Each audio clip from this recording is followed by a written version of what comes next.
Hi, I'm Brandon. And I'm Megan. For years, we were stuck in a rut, always complaining that nothing ever changed for us. And then we realized if we wanted to improve our lives, we had to put in the work. Each week on this podcast, we'll get into an aspect of personal growth, relationships, or just life. Through our own experiences and guest interviews, we hope to inspire you to make your own positive changes. Welcome to the Fools in Love podcast.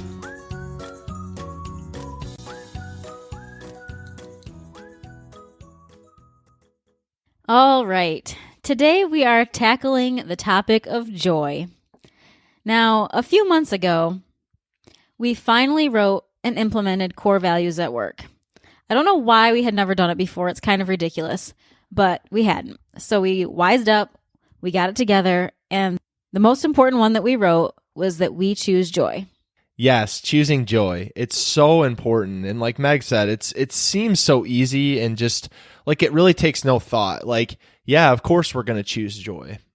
But then when we get to work or just in life, because I think it goes well beyond work, we get into like this negative space. We get into a space of negativity, and it's very easy to have negativity when you're surrounded by negativity.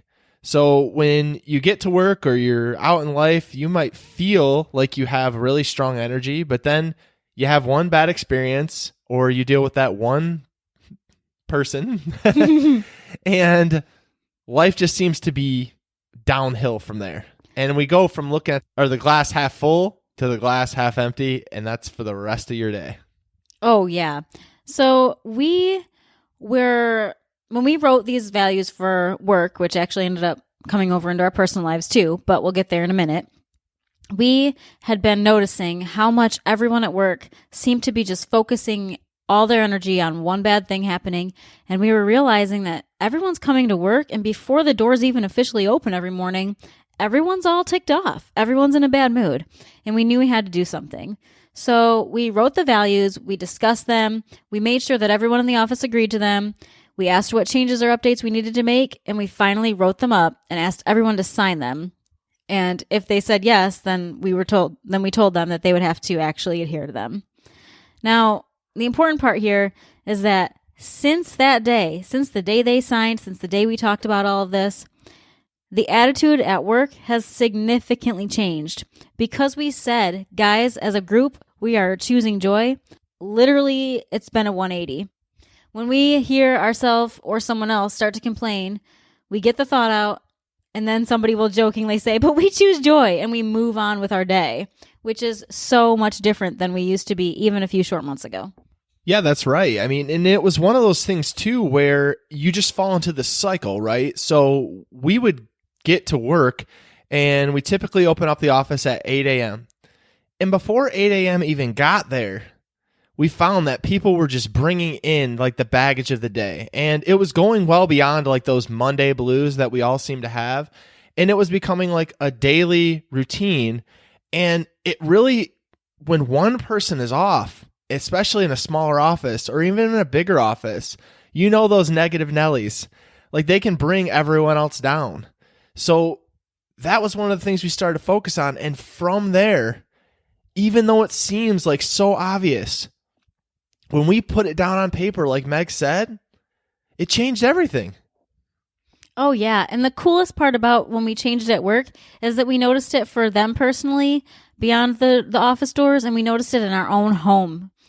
We noticed that somehow we are aware of all the complaining, the negativity, and the terrible mindset that I had or that we had as a family, and we're deciding to choose joy, and we started to actually apply that beyond just our office. Yeah, that's right. We did. And I really began to focus on how negative of mindset I was in a lot of the time. It was always like this woe is me attitude. And it was like, well, this went wrong. And so then I'd find myself, being shorter with Meg, being shorter with the kids, really letting it change everything as far as how I was approaching life, how I was approaching my work, how I was approaching everything. And with this simple change, just saying like, I choose joy and focusing on joy, because that's the thing. When you choose joy, what does that really mean? It means you're focusing on it. You're making this decision to choose joy above anything else, because that's the thing. You can say choose joy, but that doesn't mean you're not going to like find the negative people. That doesn't mean that you're not going to have the bad experience.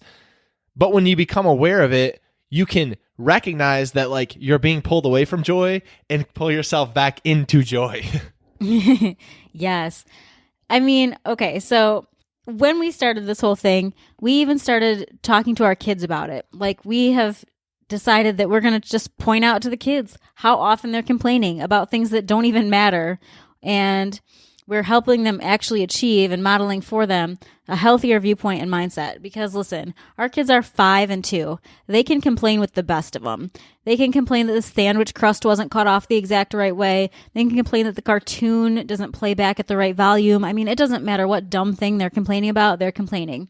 And so we're using this now as an opportunity to say, hey guys, there are legitimate things in life that you should be talking about that are real complaints that we can talk about, address, and move on with our lives. But there are other things that we just are complaining about for no actual reason, and we need to stop that. So we've tried to really focus over the past couple months on just pointing out this is an unreasonable complaint. We need to choose joy instead. We need to find our happiness and stick with it. So as we say, we choose joy, we set these core values, but we want to go a little bit deeper, and we want to explain to you how we've actually been able to take an office and a home that was full of negativity, that was full of complainers, that was full of Debbie Downers, and we turn them into a mostly positive and joyful environment. The first thing was honestly just awareness. Once we brought up how incredibly negative everyone at the office had become and how much it was affecting everyone else around them and the productivity as well, and even the profitability, less work gets done and less money is made when everyone sits around whining instead of working. But people were quick to realize that they were playing a huge part in the office mindset, and they admitted it and said they wanted to do better. Right from there, just from pointing out that it was happening, we had people like, hey, that's me, seriously raising their hand saying, yes, I am 100% guilty of this. I need to fix this. Yeah, that's exactly what I was going to say, because like that was the biggest surprise to me, because you think a lot of times like we're afraid to have these conversations, like whether it's at work or whether it's at home. If you see someone like in a negative space, it's almost human nature that you go to like avoidance. Like you don't want to step on their toes. You don't want to draw attention to it. It's actually easier to just keep your head down, stay away from them, stay out of sight from them. And then, maybe it'll eventually go away. Now, the problem is that's never actually going to work. Like the problem's not going to go away, because if it's an ongoing problem and it's a cycle that you fall into, then like it's never actually going to break unless you face it, firsthand. Right. That's a really good point. First of all, we can't fix what we don't know that we even do, right? There's no way for us to fully address something if we have no clue that it's going on. And yeah, like Brandon said, it can be a little weird to call somebody out on a bad attitude or some other negative thing. But I just want to say that it can be done with a loving spirit and done in a way that you're not trying to bring others down. It doesn't have to be a condescending, horrible experience. When we brought it up, we did it in a way that nobody felt attacked or judged. They were actually admitting it fully outright in front of the whole group about their part in it. Right. And it's one of those things too, like it's all in the delivery. Because like when you come from a place of compassion, when you come from a place of being like, hey, we really just want this place to be a great place to work. We want this to be a family. We want this to be a place where you can feel comfortable having uncomfortable conversations if they need to happen. But it's all in the approach. And so like when you let your guard down, and when we let our guard down when we were having the conversation, because we admitted we're not coming in with the best attitude every day. When we thought about it, we're like, well, actually, I'm coming in a lot of days and I just sit down at my desk, and not that I'm like being overly negative, but I'm not like going and saying good morning to everyone, for example. I'm just going and sitting down at my desk and doing my job. And yeah, everyone does need to sit down and do their job. And I'm not suggesting, taking, the first 30, 40 minutes to go around and say hello and shoot the breeze with everyone. But when we became aware that like, hey, it starts from the top down, right? So like, we are coming in, and if we're saying these things, like we need to be aware of how we're bringing ourselves in. We need to be aware of how we're doing it. And when we did that, when we disarmed the situation, everyone else was more receptive and they were open and honest. And it was amazing to me, Because like Meg said, it wasn't like a negative thing. They're just like, yeah, I know that's me. Yeah, I know I have an issue with this and I'm going to be better. And not only did they say it out loud publicly, which is like a really challenging thing to do, they actually lived it out. And that's what we're actually seeing, because awareness is the key. Because once you see it and you can see it and call yourself on it for what it is, because as a side to this, it's very easy to be aware, but then look at someone else and say, well, I'm aware that Megan's doing this, but I'm not doing it. You know, I'm aware. Self-awareness. Right. It's a self-awareness too. Yeah, I'm not saying you shouldn't be aware. And matter of fact, we've asked everyone in the office to call us on it if they see that we're not practicing this. But also, like, you need some self-awareness. You need to take that time to look in the mirror, to understand that, like, you need some reflection. You need to actually, honestly talk to yourself and see where you are at in the situation, because it's so easy to point the finger at everyone else and be like, yeah, that's me. Or, yeah, choosing joy is great. And I know exactly who needs that. But guess what? We all need it. We all need it, because no matter what, even when we're practicing this, even when we're becoming aware, we still need it every day, and we all need the reminder. Oh, yeah. Even our 5-year-old can admit, when we're bringing it to her attention gently, that her complaints are unreasonable. At times, obviously. She's still 5 and she's still going to have things to say. But a lot of times, she can come in and be like, yeah, you're right. You're right. This is unreasonable. And we help her find something happy and something good to focus on. And even in those moments, even in that home environment, you can make a difference. Yeah, the next thing that really came into play is just the accountability factor. But again, it goes back to first holding yourself accountable for choosing joy. So when you start to go down the path, and you know what this path is, it's the pity party. It's the feeling bad for yourself. It's the, oh, your day is so bad. And when you start to get into that negative cycle, you need to recognize it. You need to stop yourself, and you need to have strategies to talk yourself down and focus back in on the joy, focus back in on the happiness. Right, exactly. Once Brandon and I decided that we were going to work on our mindset, that we decided we were going to choose joy and stop with the negative all the time, we basically asked each other, can I call you out when you need to be called out? And the answer for each of us was yes. And so that means that if one of us is going down a path of ridiculousness, which so often negativity is, because it's, should be a 2-second thing and then you move on with your life, and instead it's a 15-minute rant. Not saying I've ever done that. I'm just, Yeah, of course not. But once you've said, like, hey, I'm going to be calling out your crap, then you actually have to do that for them. If Brandon says, yes, I am interested in you calling me out on my crap, when I'm going too far down this road of negativity, please let me know. Then it's my responsibility and my duty to say, hey, babe, we gotta fix this mindset, because we decided we were going to choose joy, and right now it is not feeling very joyful up in here. Right, and that's where it comes back to the accountability. Like Meg said, you have to ask for someone to hold you accountable, and you have to allow them to hold you accountable, because someone could tell you. Like if Megan went down to a cycle where she was going on a rant, she was having an issue, and I called her on it, and I said, listen, we're supposed to be choosing joy.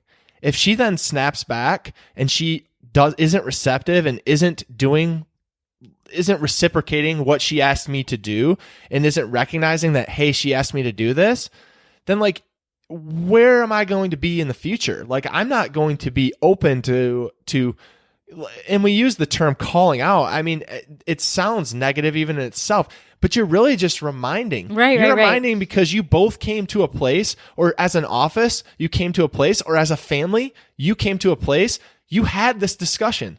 Going back, we didn't just say, this is what we're going to do, and didn't talk to anyone about it. No, we had a meeting. We discussed it. We always go back to it, because everyone needs to understand that, yes, they agreed to this. They literally signed off on a piece of paper agreeing to choosing joy. They said they want to be held accountable.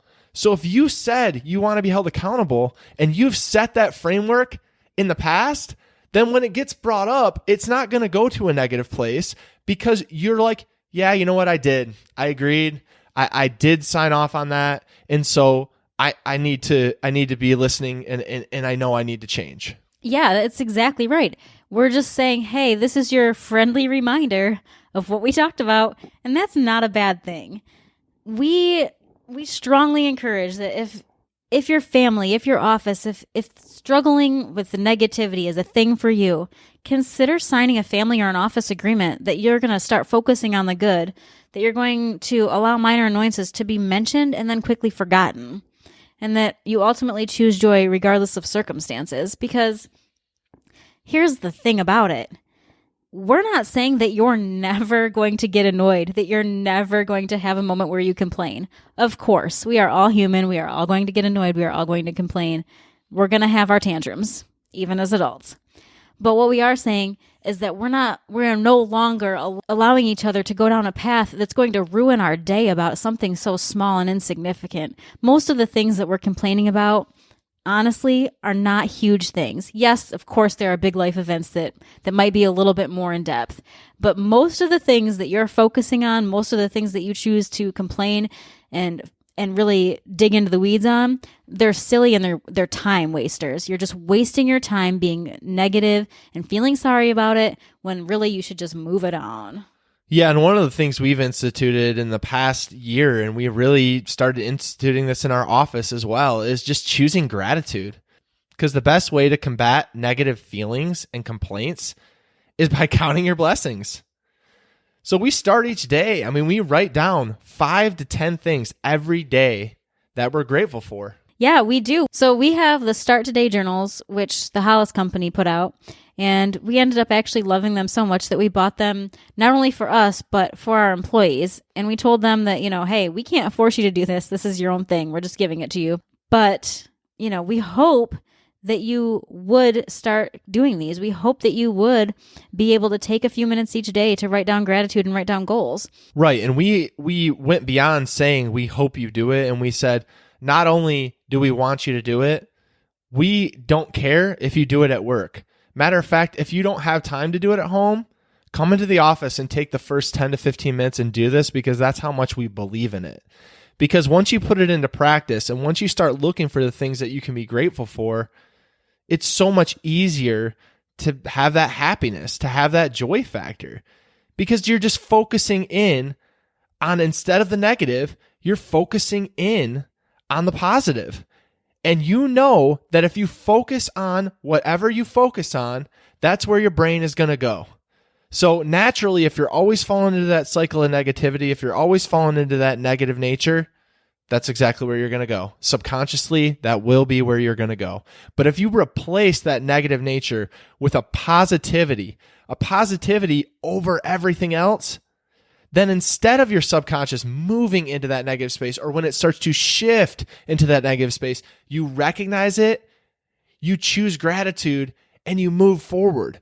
Because keep in mind, you're starting each day with gratitude. So you're starting out in the morning and you're saying, these are the things I'm grateful for. But again, those aren't going to be the only things, because you know what happens when you're in that cycle? You don't want to write the same 5 things down every day that you're going to be grateful for. You want to come up with some new things. So guess what you're going to do throughout the day when you know that the next morning you need 5 to 10 new things to be grateful for? You're going to be looking for things to be grateful for. And it makes a big difference with your mindset. That's such a great point. And I was just going to say, I know the argument. I know that people are listening like, yeah, but you don't understand because my life is tough. My life is not happy right now.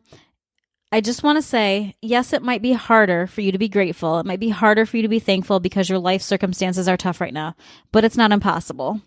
And yes, this is actually a Christian concept, but if you're not a Christian, it doesn't even mean that you can't choose joy and have happiness regardless of your life circumstance, because everybody can. That's how you see parents of kids with very sick children focusing on the good day that they had rather than the fact that their child is terminally ill. That's how you see all these crazy things that are happening around you, but people are still choosing joy.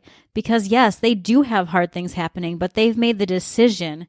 They've made the call. They're saying, yep, there are some really terrible things going on right now, but above all, I know that I still have things to be thankful for. That's surreal, because I know that there's people that we interact with all the time. And obviously you're out in the world, you're interacting with people all the time. And I've used this example before, but it's powerful, because when you interact with those people who really have gratitude, who are really choosing joy, when you walk away that it's like, wow, that what was going on there? And there's so much negativity in the world that it's very easy to see when people are actually choosing joy. I think of an example. Recently, I went to a drive-through to get some food. Yes, I went to a drive-through. And the guy was so friendly. It just resonated with me. It stuck with me.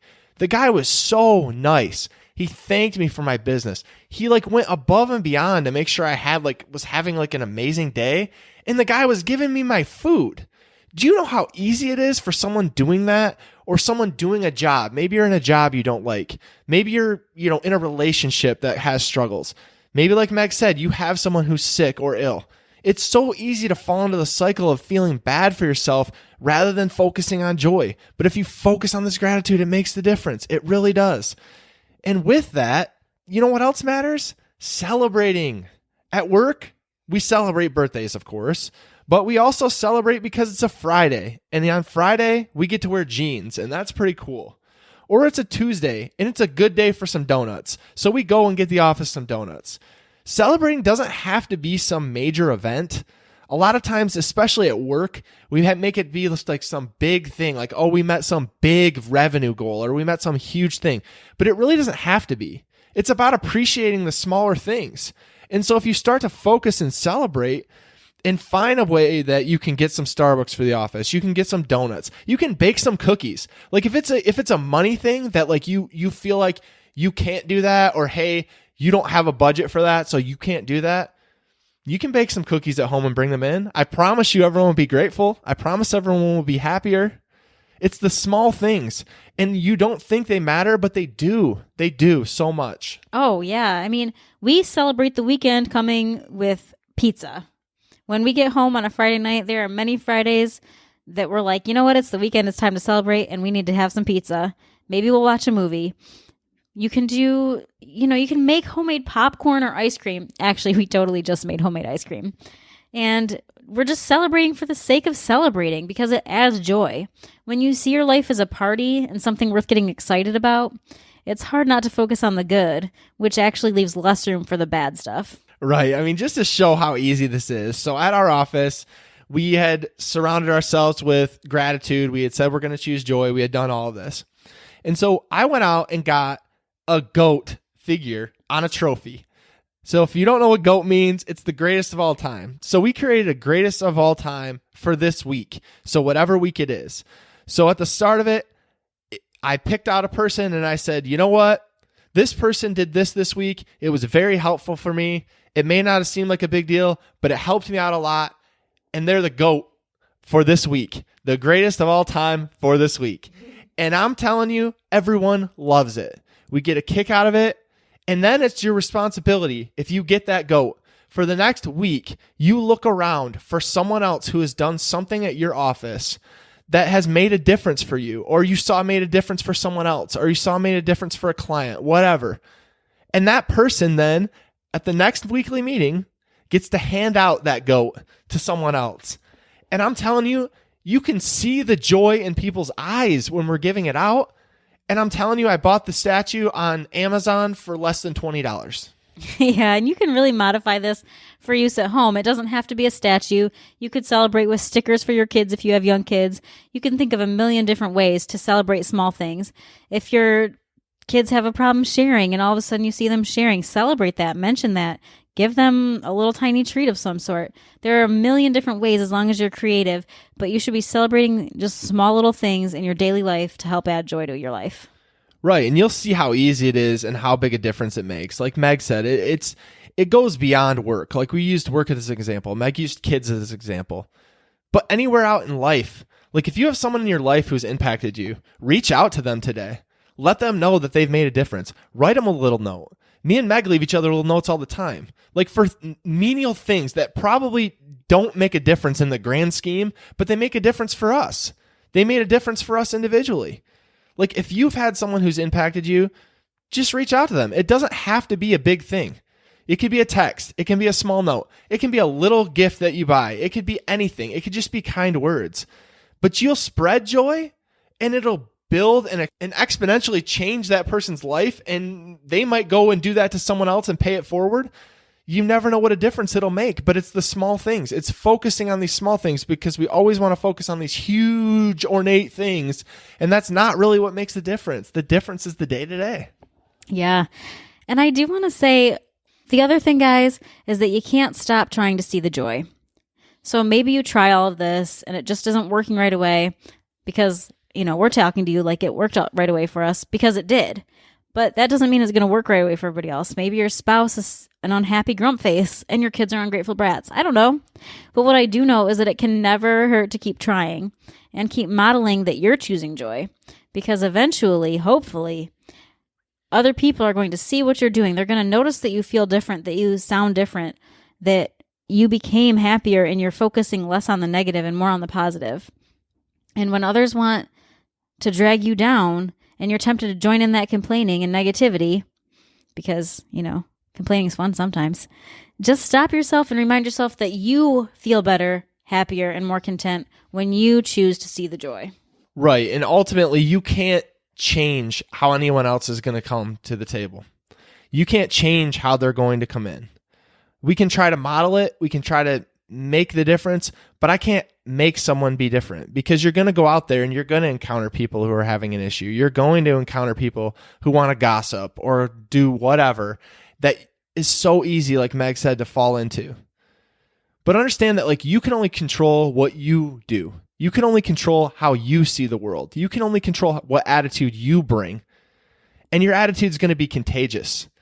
Because just like that negative person can bring you into a negative space, you acting as a positive person can bring someone into a positive space, and you never know the difference it'll make. And so choose joy today. Understand it is a choice. No, that doesn't mean that you're not going to have difficult times. Obviously, we all have difficult times. There are plenty of days where this isn't as easy as it is on other days. There are plenty of days where we're affected by something beyond our control. And the only choice that we have in that matter, because we can't control it, is to control our behavior, is to control how we see it, and to control how we respond. Your response has the ability to change everyone else around you, but you get to choose how you get to respond.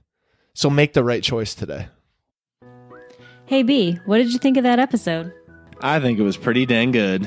Well, what should someone do if they enjoyed these last 30 minutes? They should probably head over and leave us a review so we can reach more people.